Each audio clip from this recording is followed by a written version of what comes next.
breeding tips po para sa ating mga alagang manok. Sa lahat po na nagre-request at nagtatanong at gustong matuto kung paano kami mag-breed ng aming mga manok, ay ito lang po ang ginagawa namin mga pre.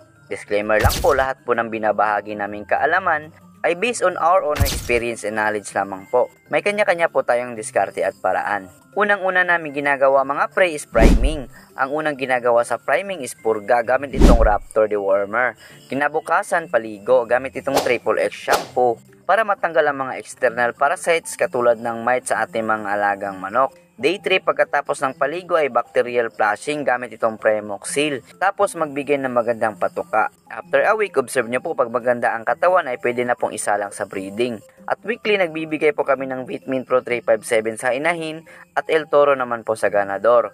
Once a week lang po ang bigay. Saturday kami nag-uumpisa magbigay ng mga vitamins or supplements. Saturday to Sunday ay nagbibigay po kami sa inahin ng Egg 1000. At Monday naman to Tuesday ay plain water lang po. Bali sa pagbibigay ng vitamins ay alternate lang po yung ginagawa namin. Wednesday naman po to Thursday ay Vitamin Pro. At Friday ay plain water lang. Ganun lang po yung cycle na ginagawa namin at effective naman po at maganda ang resulta. Sa pag-iipon naman po ng itlog, ito lang po yung ginagawa namin. Every afternoon po ang pagkuha ng itlog. Tsaka pinupunasan ng malinis na tela at tsaka binabalot sa papel at nilalagay sa chiller. So may nagtatanong bakit nilalagay sa chiller? Para po mapanatili na buhay ang mga similya sa loob ng itlog. Ginagawa po namin ito pag matagalan ang pag-i-incubate namin. Bali iniipon po namin ng 21 days ang itlog at sabay-sabay na isa lang sa incubator. At ang gamit nga pala natin sa pagpapapisa ng itlog itong ginawa nating DIY incubator. Yes po, tayo lang po ang gumawa nito at madali lang po. Sa may mga gusto ring mag-DIY ay may video po kami kung paano ito ginawa. At ilalagay ko na lang po sa comment section ang link ng video. Bago po isa lang is pasingawin muna po ang mga itlog. Tsaka po isa lang sa incubator. Ang gamit nga pala nating temperature mga pre ay 37.0 sa on at 37.8 naman po sa off. Sa lahat po ng temperature na nasubukan namin ay ito po yung advance magpapisa at maganda ang hatching rate. Bali sa pag-i-incubate mga pre, binabaliktad po namin ang mga itlog. Twice lang po namin binabaliktad, morning tsaka evening.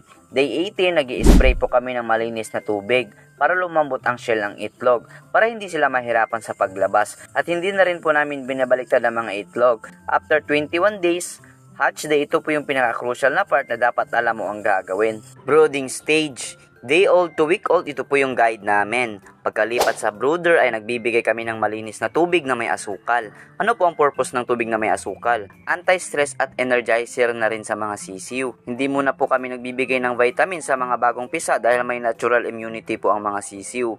After nilang makainom, tsaka kami nagbibigay ng patuka sa kanila. Integra 1000 or Galimax 1000 or kahit anong feeds basta para sa sisiw. At nagpapailaw din kami mga pre gamit itong incandescent bulb. Bali 1 watt is equivalent po sa isang sisiw. For example, may 50 pieces kang sisiw is 50 watts po ang gagamitin yung ilaw.